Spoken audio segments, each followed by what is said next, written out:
이사야 25장 11절 12절 말씀 봉독합니다. 이사야 25장 11절 12절 말씀 같이 봉독합니다. 그가 헤엄치는 자가 헤엄치려고 손을 편같이 그 속에서 그의 손을 펼 것이나 여호와께서 그의 교만함으로 인하여 그 손이 능숙함에도 불구하고 그를 누를 것이다. 높은 요새를 헐어 땅에 내리시되 진토에 미치게 하리라. 아멘. 아멘. 오늘 말씀은 여호와의 심판의 날에 여호와께서 심판하시되 철저하게 심판하실 것을 말씀하는 걸 내용으로 하고 있습니다. 심판하는 자가 헤엄치는 자 같이 할 것이다. 11절 말씀하고 있습니다. 그가 헤엄치는 자가 헤엄치려고 손을 편같이 헤엄치는 자의 모습으로 지금 묘사하고 있습니다. 교만하여 심판당하는 자의 모습을 헤엄치는 자들로 비유하고 있습니다. 헤엄치는 자들이 물에 잠기지 않기 위해서 손을 뻗는 것처럼 이렇게 발부둥치면서 심판에서 헤어나려고 하는 모습을 거기다 이렇게 묘사하고 있습니다. 그들은 지푸라기라도 잡아보겠다는 심정으로 필사적으로 손을 펴 여호와의 심판을 피하려고 노력할 것이다 말씀하는 것입니다. 헤엄치는 자가 손을 편같이 펼 것이다. 이 말은 수영하는 자가 두 팔을 최대한 이용해 가지고 손을 펼쳐서 노를 젓듯이 물살을 헤쳐나가려고 하는 그 모습입니다. 있는 힘을 다해서 위기를 벗어나려고 하는 모습을 여기서 말씀하고 있습니다. 하나님의 심판을 당하는 사람이 거기서 헤어나려고 마치 물에 빠진 사람이 물에서 빠져나오려고 막 손을 펴가지고 호적호적 하면서 지푸라기도 잡는 심정으로 막 그렇게 발부둥치는 것처럼 심판을 받는 사람이 그런 모습을 갖는다는 거죠. 하나님께서 심판을 이 악한 악인을 심판하시려고 하는데 그 심판받는 사람 입장에서는 어떻게든 헤어나 보려고 노력하는 모습을 말씀하고 있습니다. 어리석은 인생은 하나님의 심판을 자기 힘으로 벗어날 수 있다고 생각하는 사람입니다. 그러니까 그렇게라도 하면 벗어날 수 있겠다 생각하고 최선을 다한다 이것입니다. 근데 그것은 어리석은 것입니다. 두 번째로 여호와께서 그를 누르실 것이다 했습니다. 11절 후반부입니다. 그의 손이 능숙함에도 불구하고 그를 누르실 것이다. 그 물에 빠진 사람이 막 헤어나려고 할 때 위에서 확 눌러가지고 물속에 집어넣는 그 모습을 상상해 볼 수 있습니다. 그러니까 심판당하는 자가 거기에 심판해서 헤어나려고 자기가 온갖 노력을 해가지고 이렇게 구원을 받으려고 자기가 어떻게든 벗어나려고 하지만 하나님께서 마치 물에 있는 사람을 눌러버리는 것처럼 못 올라가게 눌러버린다는 거죠.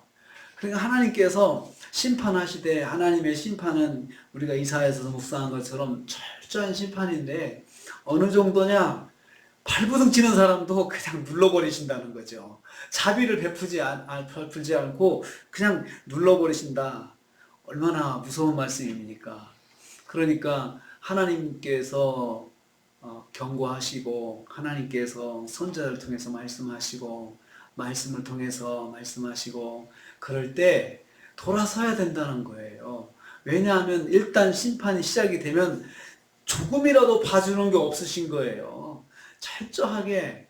그래서 그 물에 빠진 자가 헤엄치면서 빠져나오려고 막 손을 허우적거리면서 어떻게든 고개를 내밀고 숨을 쉬어보려고 그렇게 하는데 하나님께서 그거 그냥 머리를 눌러버리셔가지고 그의 손이 능숙함에도 불구하고 하나님께서 눌러버리신다 그랬습니다.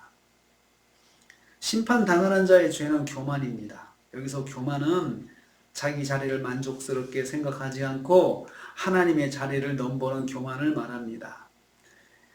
성경에는 자기 지위를 지키지 않고 하나님께 대적한 천사들을 영원한 결박으로 흑암에 가두셨다 말씀합니다. 유다서 1장 6절 말씀입니다. 또 이사야서 14장 12절 15절 말씀 보면요. 거기 계명성 하늘의 묵별 위에 자신의 보좌를 높이고 지극히 높은 자와 비기려 했던, 하나님과 비기려 했던 아침의 아들 계명성이 나옵니다. 그 타락한 천사의 모습인데요. 그를 깊은 구덩이 밑바닥까지 쳐 박아 버릴 것이다. 이사야서 14장 12절 15절 말씀하고 있습니다. 그들이 아무리 능숙해도 그러니까 아무리 수영을 잘하는 사람처럼 능숙하게 물에서 헤쳐나올 것 같이 그렇게 하더라도 하나님께서 그를 누르신다 했습니다. 아무리 능숙해도 심판의 와중에서 악한 계획으로 대적하는 모든 악인을 짓밟아 완전히 분쇄하실 것을 말씀하고 있습니다. 악인들은 심판을 받는 과정에서도 자기가 악을 쓰고 기를 쓰면서 거기에서 헤어나려고 하고 헤어날 수 있다고 생각하고 더 하나님을 대적한다는 거예요. 그런 모습을 통해서 자기가 하나님께 심판받아 마땅한 악인이라는 것을 입증을 해주는 거예요. 입증을 해주는 겁니다. 하나님께서 그들을 짓밟아 완전히 가루를 만들어 버리신다 말씀하고 있습니다. 심판받는 중에도 여호와를 대적하는 악인을 하나님께서 찍어 누르실 것이다 이렇게 말씀하고 있습니다. 12절 말씀 보면요, 교만한 자의 성벽을 헐어 낮추신다 말씀합니다.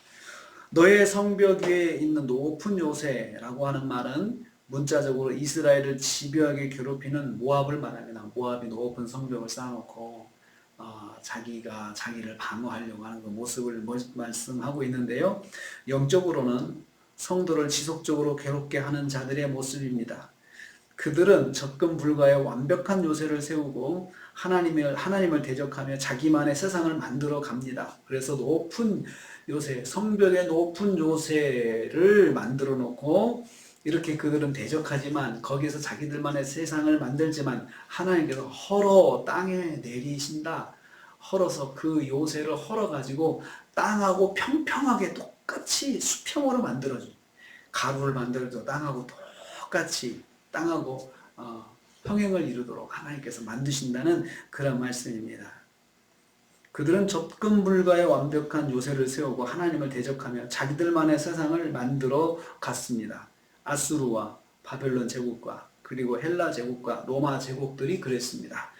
그러나 하나님께서 인간의 모든 찬란한 문명을 다 엎어버리사 폐허만 남게 만드셨습니다. 그래서 그들을 땅바닥에 다 흩어버리셨다 했습니다. 땅에 내리시되 땅에 내리시되 진토에 미치게 하신다. 이 땅에 있는 흙에 딱 그들이 붙게 만들어 버리시는 거죠. 그들이 높은 성벽을 쌓아가지고 요새를 만들어가지고 아주 우리는 안전하다, 우리를 공격할 자가 없다 했지만 하나님께서 그것을 무너뜨리셔서 땅바닥에 가루로 싹 깔아놓으셨다. 그 말씀입니다.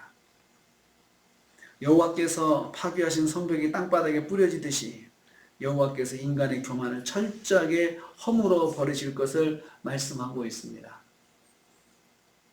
모든 제국들의 죄악은 교만이었습니다. 타락한 천사의 죄악도 교만이었습니다. 그래서 교만은 사탄의 특징입니다.